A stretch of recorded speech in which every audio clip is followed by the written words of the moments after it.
오늘 말씀은 시편 53편입니다. 이 시편은 시편 14편과 거의 비슷합니다. 다윗의 마스길 시편인 52편과 54편 사이에 끼어 있습니다. 시편은 개별적으로 기록된 것처럼 보이지만 그렇지 않습니다. 시편 저자는 어떤 의도성을 가지고 이 시편들을 배열했습니다. 그런 점에서 볼 때 시편 53편이 이곳에 들어있는 것은 다윗이 사울에게 쫓겨다니며 겪은 고난 중에 깨달은 내용이었을 것입니다. 표제어에 나오는 마스길은 교훈이란 뜻으로 지혜와 관련된 노래를 의미하고, 마할랏은 제의와 관련된 춤과 악기에 맞춰 부르는 노래의 한 유형으로 알려져 있습니다. 여기서 등장하는 시인 다윗은 하나님을 믿는 의인의 대표자입니다. 다윗은 1절에서 어리석은 사람이 누구인지 밝힙니다. 어리석은 사람은 마음속으로 하나님이 없다 하는구나. 그들은 한결같이 썩어서 더러우니 바른 일을 하는 사람 아무도 없구나. 그들의 마음속 생각과 그에 따른 그들의 행실이 드러납니다. 그들은 하나님이 없다고 생각하는 이들입니다. 그러나 그들이 무신론자인 것은 아닙니다. 왜냐하면 이 시편의 배경이 다윗이 겪는 고난의 때라면 그들을 하나님을 믿지 않던 이방인들이라고 보기 힘들기 때문입니다. 그들은 오히려 하나님이 있다고 믿지만 자기 삶에는 개입하지 않는다고 믿는 실제적 무신론자들을 의미합니다. 그들은 실제 삶에서는 하나님이 개입하지 않으신다고 생각하기 때문에 삶의 바른 일을 할 동기가 없습니다. 그래서 그들은 자신의 욕망대로 부패하고 가증한 일을 서슴없이 행합니다. 이에 다윗은 바른 일을 행하는 사람이 아무도 없다며 탄식합니다. 이렇게 악을 행하는 자는 어리석은 자들입니다. 그 이유를 2절 3절에서 밝힙니다. 하나님께서는 하늘에서 사람을 굽어보시면서 지혜로운 사람이 있는지 하나님을 찾는 사람이 있는지를 살펴보신다. 너희 모두는 다른 길로 빗나가서 하나같이 썩었으니 착한 일을 하는 사람이 하나도 없구나. 악인들이 어리석은 이유는 하나님이 눈에 보이시지는 않지만 하늘에서 우리의 인생들을 살펴보고 계시기 때문입니다. 하나님은 지혜로운 사람, 다시 말해서 삶에서 하나님을 찾는 사람을 주목하십니다. 그런데 놀랍게도 하나님은 착한 일을 하는 사람을 아무도 찾지 못하십니다. 모든 이들이 다른 길로 빗나가 하나같이 썩었다고 말합니다. 악이란 하나님의 길에서 벗어나는 모든 것을 말합니다. 그렇다면 이런 악인들의 운명은 어떻게 될까요? 4절 5절입니다. 죄악을 행하는 자는 다 무지한 자냐?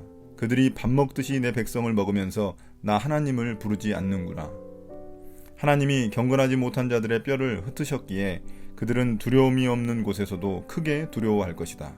하나님이 그들을 물리치셨으니 그들이 수치를 당할 것이다. 4절에서 다윗이 죄악을 행하는 자는 다 무지한 자냐? 이렇게 말한 것은 질문이 아니라 한탄입니다. 그들은 왜 이리 무지한 것인가? 라는 그런 의미입니다. 하나님을 인식하지 못하는 악인들에 대한 다윗의 탄식입니다. 악인들은 밥 먹듯이 일상으로 백성들을 착취하며 하나님을 무시하는 자들입니다. 그들은 하나님의 심판에 대한 두려움이 없습니다. 하나님을 부르지 않으니 자신들이 하나님이 되어버렸습니다. 5절은 유일하게 시편 14편과 다른 부분이 등장합니다. 14편에서는 악인들 가운데서도 하나님이 가난한 자를 보살피신다는 내용이 나옵니다. 반면 53편에서는 악인들에 대한 하나님의 심판에 초점이 맞춰집니다. 5절에서 하나님이 다윗을 공격하려고 둘러싼 자들의 뼈들을 흩으셨다고 말합니다. 하나님이 그들을 심판하셔서 철저하게 파멸시키셨다는 것을 의미합니다. 그들은 이런 하나님의 심판을 보고 두려워할 필요가 없는 곳에서조차 크게 두려워할 정도로 극도의 공포심을 느끼게 됩니다. 하나님을 두려워하지 않았더니 더 큰 두려움에 휩싸이게 됩니다. 그들은 의인들을 조롱했지만 이제 오히려 그들이 수치를 당하게 됩니다. 하나님은 의인이 당한 수치를 대갚아 주셨습니다. 이를 통해 그들이 하나님이 없다고 생각하던 그 어리석음을 증명해 보이셨습니다. 마지막으로 6절에서는 의인들의 구원을 선포합니다. 하나님, 시온에서 나오셔서 이스라엘을 구원해 주십시오. 하나님께서 당신의 백성을 그들의 땅으로 되돌려 보내실 때에 야곱은 기뻐하고 이스라엘은 즐거워할 것이다. 시인 다윗은 앞서 의인이 아무도 없다고 말했습니다. 악인이 득세하는 세상에서 시인 다윗은 하나님께 이스라엘의 구원을 간구합니다. 악한 세상에서 하나님을 믿고 의지하는 의인들의 구원을 간구합니다. 하나님이 나오시는 시온은 하나님의 구원이 임하는 장소입니다. 시인 다윗은 하나님이 하루빨리 이스라엘을 구원하시기 위해 행동을 취하시기를 기도합니다. 여기서 하나님께서 자기 백성들을 그들의 땅으로 돌려보내신다는 것은 전쟁 포로에서 해방시켜 주신다는 뜻입니다. 그러나 여기서는 좀 더 보편적인 의미로 하나님이 자기 백성들을 구원하신다는 의미입니다. 그 구원으로 인해 야곱과 이스라엘, 다시 말해 하나님을 의지하는 의인들이 기뻐할 것입니다.